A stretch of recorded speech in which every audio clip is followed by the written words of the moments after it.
All right. So here we are in the beautiful home of Sarah Miriam and Amishav and their wonderful 3 boys, right, boys? And they were explaining to me how important it is for the Jewish people to live all throughout the land of Israel, right? And so they said, that what we have today is actually only a fraction of the original borders of the land of Israel, right? Amishav, so where does this come from? How do we know that the borders of Israel are even larger? It comes from the Torah, right? Breshit, the book of Genesis. So Amishav is going to read it to us, what God says to Abraham. Yeah.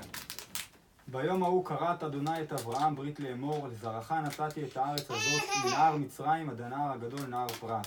So here, thank you.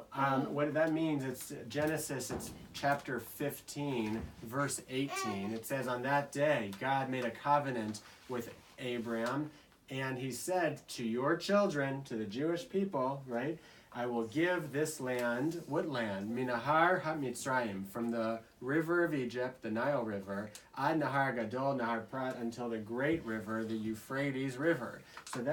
So Sarah Miriam was explaining to me, how many times are borders discussed in the Bible? 15 times.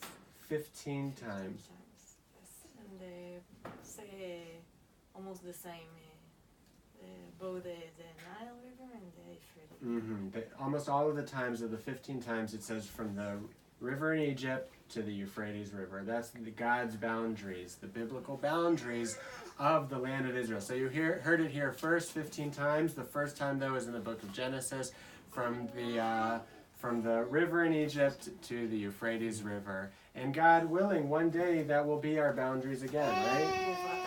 Bezrat Hashem, we hope that one day God will expand the boundaries of the land of Israel. And it depends on us. What do you mean it depends on us? We need to inherit our country, and we need to build homes and plant trees, right? And with the help of God, we will make it. If we show God that we really want it, then He'll give it to us. Is that the idea? Now it's not yet a city where you live, where you were raising your children.